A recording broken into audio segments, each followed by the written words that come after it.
mitos Crossroad atau mitos persimpangan jalan, di mana mitos ini mengatakan bahwa ada musisi terkenal dunia yang menjual dirinya kepada setan di crossroad atau di persimpangan jalan.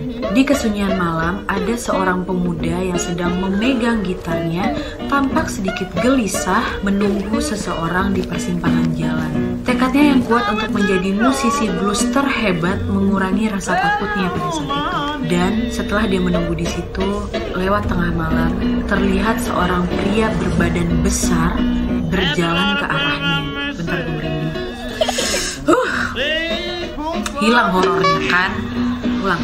Ada seorang pria berbadan besar berjalan ke arahnya. Kemudian pria itu mengambil gitar pemuda itu, menyetem dan memainkan beberapa lagu yang belum pernah didengar oleh pemuda itu, lalu mengembalikan gitarnya, kemudian pergi dan menghilang dalam kegelapan malam. Konon sosok pria besar itu dinamakan Setan Crossroads. Pemuda itu merelakan dirinya menjadi tumbal dan sang setan mewujudkan impiannya untuk menjadi musisi terkenal. Kisah ini tidak dapat dibuktikan kebenarannya, tapi mitos Crossroads bagaikan kisah nyata yang jadi legenda di kalangan musik blues and rock.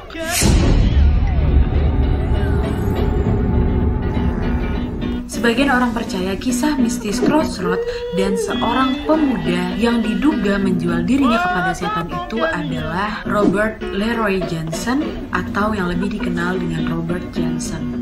Ya, kalau kalian nyimak video aku, Robert Johnson ini pernah aku sounding sebelumnya di video Brian Jones, di mana Brian Jones ini sebenarnya terinspirasi dengan Robert Johnson ini, dan sebenarnya Robert Johnson ini pun masuk ke 27 Club lah. Cuman kematian itu emang udah lama banget, tahun 1938 gitu.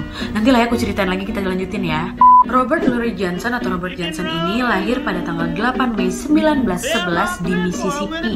Kala Robert masih remaja, ada seorang gitaris dan penyanyi blues yang bernama Son House. Kemanapun Son House ini pergi, Robert ini selalu ikut dan berusaha bermain gitar sebaik si Son House. Tapi Robert gagal, Wak, karena pada saat itu si Robert ini main gitarnya biasa aja gitu, Wak, cenderung buruk gitu.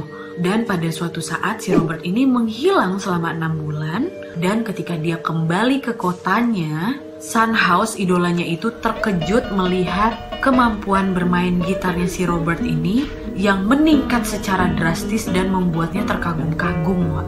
Dan Son House pun menganggap bahwa ini sebuah keajaiban gitu, Wak.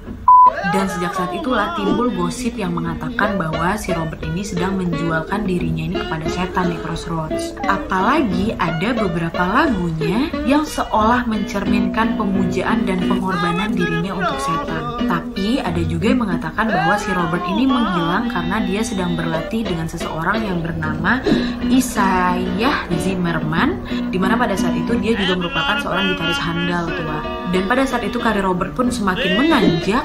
Dia sering konser ke berbagai kota dan juga sempat membuat album rekaman. Sayangnya karirnya tergolong singkat karena pada tanggal 16 Agustus 1938 di usianya yang ke-27 tahun, Robert meninggal tanpa alasan yang jelas. Saking misteriusnya kematian si Robert ini, tempat dia dikuburkan pun gak ada orang yang tahu, Wak. Ada beberapa 3 titik gitu kalau nggak salah yang mengatakan bahwa Robert itu dimakamkan di situ. Tapi ada 3, Wak. Gimana orang bisa tahu yang mana yang betul? Sabar. Slow. Karya Robert Johnson dinilai sebagai masterpiece dan mempengaruhi banyak musik blues dan rock di dunia. Bahkan Eric Clapton pun menyebutnya sebagai musisi terhebat sepanjang masa. Dan pada tahun 2008, majalah The Rolling Stone menempatkan Robert Johnson di posisi ke-5 dari 100 gitaris yang terhebat sepanjang masa.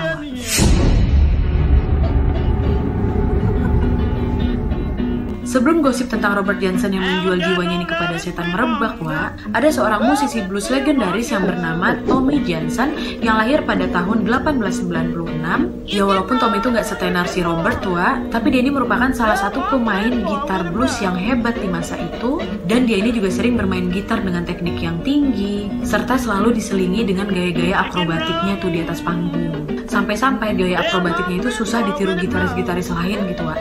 Masyarakat kulit hitam pada saat itu percaya bahwa Tommy Johnson juga menjual jiwanya kepada setan karena Bang Tommy ini pernah berkata, jika kamu ingin belajar cara membuat lagu sendiri, ambillah gitarmu dan kamu pergi ke jalan yang melintasi jalan itu, di mana di situ ada persimpangan jalan.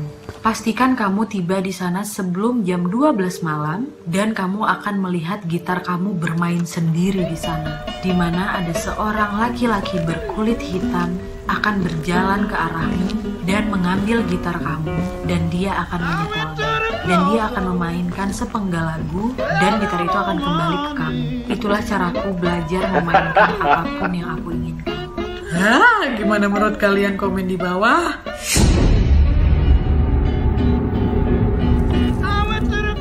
Dan di manakah Crossroad itu berada? Hingga saat ini pun tidak ada yang bisa memastikan di mana tepatnya posisi Crossroads yang dimaksud di legenda itu.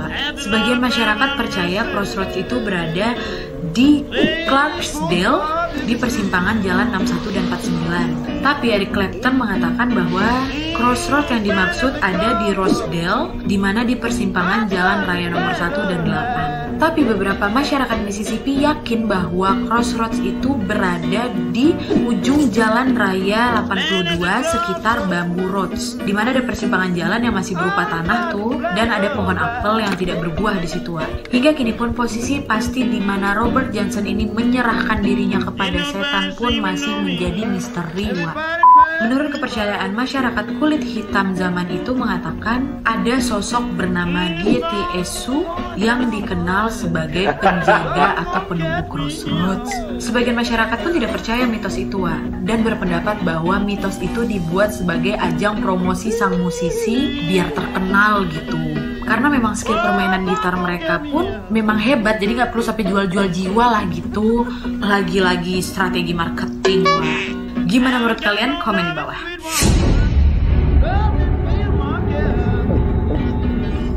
Selain itu, mitos soal Crossroads ini pernah dijadikan sebuah film. Aku belum nonton sih filmnya, nanti coba deh aku tonton. Dimana pada tahun 1986, kisah legendaris ini diangkat ke layar lebar dengan judul Crossroads. Pemainnya pada saat itu adalah Ralph Macchio, aktor Karate Kid versi lama tua, yang berperan sebagai Eugene Marton, dan gitaris terkenal si Steve Vai berperan sebagai Jack Butler.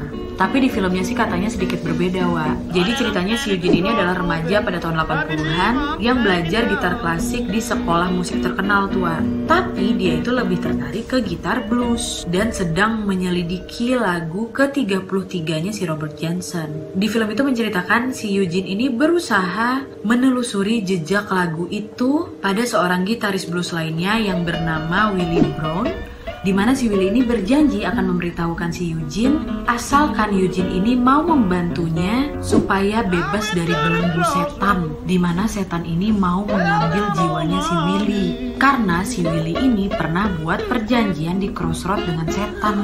Ya karena Eugene gak percaya mitos itu, dia aja. Barulah si Willie ini ngajarin si Eugene cara main gitar blues, dan pada saat itu pun si Eugene ini dibawa si Willie ke Crossroads itu. Dan ketemulah sama setan itu kan, Dan Eugene minta permohonan, kalau kau bisa bikin aku ini lebih terkenal dibanding Jack Butler yang si Steve Vai tadi, aku bersedia tukar tempat untuk si Willie. Akhirnya disetujuilah sama si setan. Duel si Eugene sama si Jack, menanglah si Eugene ini, happy ending lah gitu.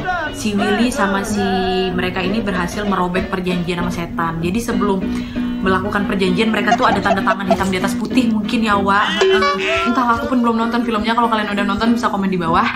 Oke, jadi itu tadi ceritanya. Gimana menurut kalian? Apakah mitos soal Crossroads ini benar adanya? Atau ini cuma kembali lagi strategi marketing aja, biar laku gitu, Tolong komen di bawah. Kalau menurutku sih, kadang kita nggak tahu kan, betapa gilanya dunia ini gitu.